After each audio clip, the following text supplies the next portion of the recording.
The chains on my wrists cut deep, but I did not look down. I kept my eyes forward, on the throne, on the king who ruled over every star system that mattered anymore. Around me, the court of the Drenic Empire stood in perfect silence, hundreds of tall, gray-skinned nobles watching the display like it was a hunt about to begin. I was the prize, or maybe I was the warning.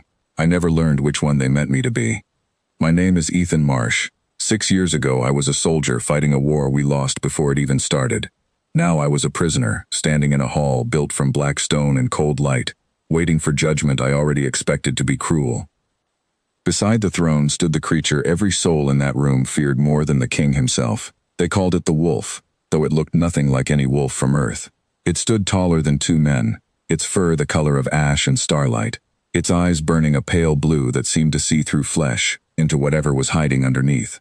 It had never spoken a single word in the history of the Empire. It did not need to. One growl from that creature had ended rebellions. One step forward from it had cleared entire courtrooms.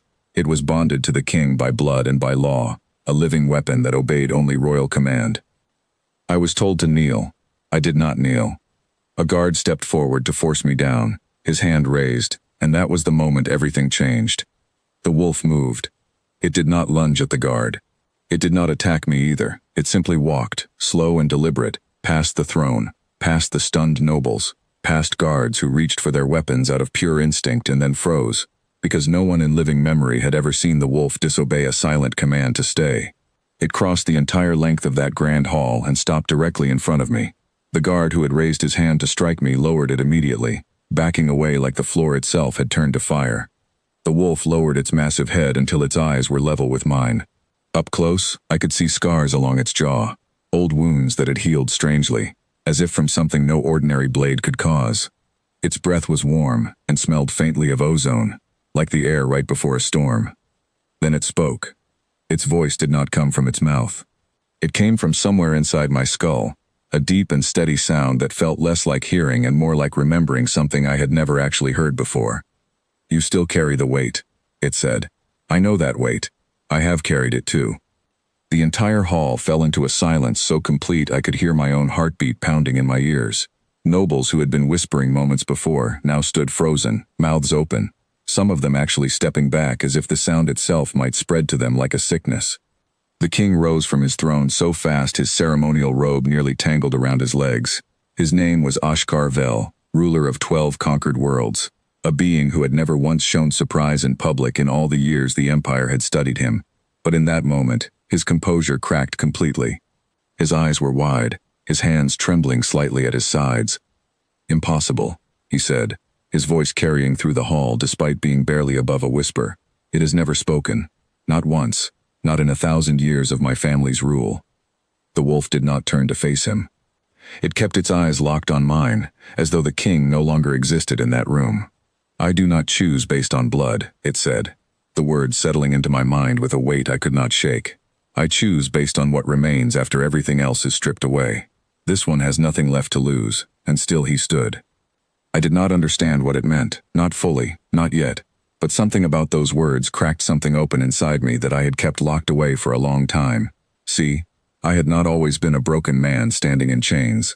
Before the war took everything, I had a life. I had a family, a small house near the coast, a job that meant nothing grand but paid the bills and let me sleep easy at night. Then the Drenic ships came, and everything I knew turned to ash within a single season. I was drafted into a resistance that never had a real chance, fighting alongside people I loved, and watching most of them die one by one. My last memory of open sky was the day my unit made a final stand to buy time for civilians to escape a collapsing colony. We lost. I was the only one who survived, and I was taken as a prisoner instead of being killed, mostly because the officer who captured me thought I might be useful for study.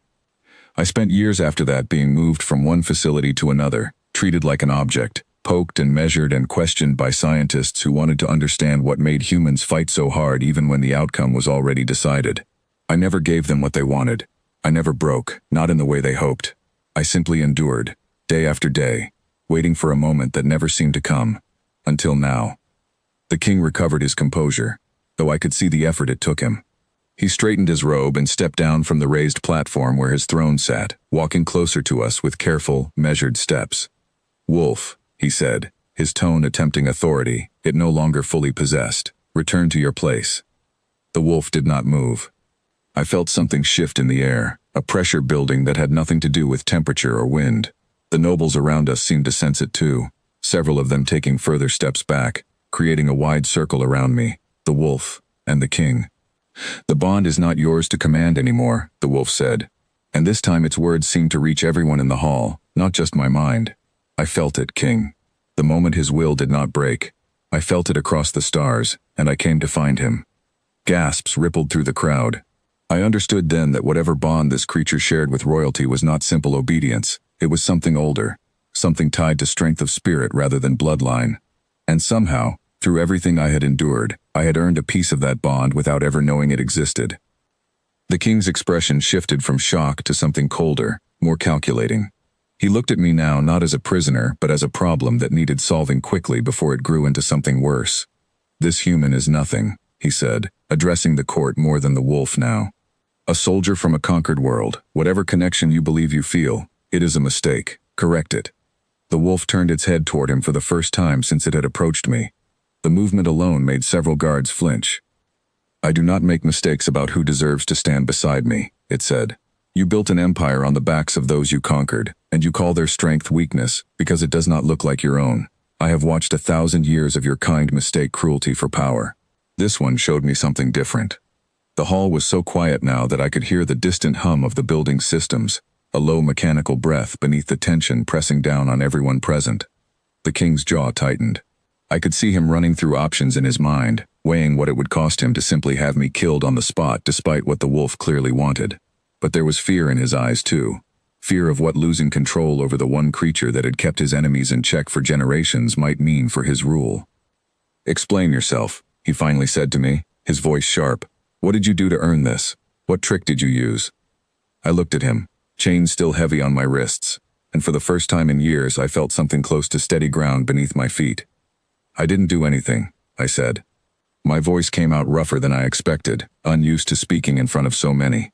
"I just didn't stop being who I am, even after you took everything else." The wolf made a sound then, low and rumbling, that I would later understand was something close to approval, maybe even respect. The king's advisors began whispering urgently among themselves, several of them stepping closer to offer counsel he clearly did not want in that moment. One of them, an older Drenic official with markings along his face that indicated high rank, stepped forward and spoke quietly enough that only those nearby could hear. "My king, if the bond has truly shifted, killing the human now could sever your connection to the wolf entirely. The old texts speak of chosen bonds. They cannot simply be undone by force." The king's hands curled into fists at his sides. I watched the calculation happen behind his eyes, the slow and painful realization that he had lost control of a situation he had believed was entirely his to command. "Then what would you have me do?" he snapped, quiet enough that it was almost a question meant only for himself. The wolf answered before the advisor could. "Release him from his chains," it said, "or lose what protection I have given this empire for 1,000 years." The words hit the hall like a physical blow. I understood then just how much power rested in this decision. The wolf was not simply a beast the king kept as a symbol of strength. It was the reason enemies hesitated before striking at Drenic worlds. It was the reason rebellions across a dozen systems had crumbled before they truly began. Losing its loyalty was not a small matter. It could mean losing everything the king had built his rule upon. For a long moment, no one moved. The tension in the room felt thick enough to choke on. Then the king raised a hand, and a guard stepped forward with a key, unlocking the chains around my wrists with shaking hands. The metal fell away, clattering against the black stone floor, and for the first time in years I stood without restraint in front of an entire court that had once seen me as nothing more than a captured animal. I rubbed my wrists slowly, feeling the ache of years finally begin to lift, even if only slightly. The king's eyes met mine, and I saw something there I had not expected. Not respect exactly, but something close to it, mixed heavily with resentment. "You understand this changes nothing about what you are," he said, his voice quieter now, meant only for me and the wolf standing beside me. "You are still a conquered man from a conquered world." I held his gaze without flinching. "Maybe," I said, "but I'm standing here without chains, and your wolf is standing beside me instead of you. Seems like something changed." A few nobles in the crowd shifted uncomfortably. and I caught the faintest flicker of something in their expressions that looked almost like admiration, quickly hidden behind practiced neutrality. I understood then that not everyone in that hall agreed with how the Empire treated the worlds it had conquered. Some of them had simply never had a reason to say so out loud. The wolf moved closer to me, its massive body settling beside mine in a way that felt less like a guard positioning itself, and more like an old friend choosing where to stand. "You will need a place to stay," it said, its voice steady in my mind. "And time to learn what this bond truly means. I have waited a long time for someone who did not need to be broken further to be useful." I nodded slowly, still trying to process everything happening around me. Just an hour ago, I had expected to either die in this hall or be sent back to whatever facility they planned to move me to next. Now I stood at the center of a shift in power I did not fully understand yet, chosen by a creature the entire Empire feared, standing in front of a king who could no longer simply do with me as he pleased. The advisor who had spoken earlier stepped forward again, addressing the king directly now. "My king, word of this will spread quickly. The other worlds under Drenic rule will hear that a human, a soldier from a conquered people, earned the loyalty of the wolf, where countless nobles and warriors never could. This will not stay contained within these walls." The king's expression darkened further, but he said nothing. I understood the weight of what the advisor meant. If word spread that the wolf's bond could be earned through resilience and strength of spirit rather than birthright, it would send a message to every conquered world listening. It would tell them that even under total defeat, something could not be taken from them. Something the Empire itself feared. I looked around the hall one more time, at the nobles still watching with wide eyes, at the guards who had lowered their weapons without being told to, at the king struggling to hold on to composure that was slipping further with every passing second. For 6 years I had been told I was nothing, a defeated soldier from a defeated world, valuable only for what information could be pulled from me, disposable the moment I stopped being useful. I had believed it some days, in the quiet hours when hope felt like a luxury I could not afford. But standing there, free of chains, beside a creature that had chosen me over an entire empire's worth of power and status, I understood something clearly for the first time in a long while. They had taken my home. They had taken my unit, my family, years of my life locked away in cold rooms meant to break my spirit. But they had never managed to take the one thing that mattered most, the simple refusal to stop being who I was. No matter how much they tried to convince me it did not matter anymore. The wolf shifted its weight beside me, drawing my attention back to the present moment. "There is a place for you now," it said. "Not as a prisoner, not as property, as something the Empire will need to reckon with, whether they wish to or not." I did not know what came next. I did not know if the king would find some way to punish me later, away from watching eyes, or if the bond truly protected me the way the wolf's words suggested.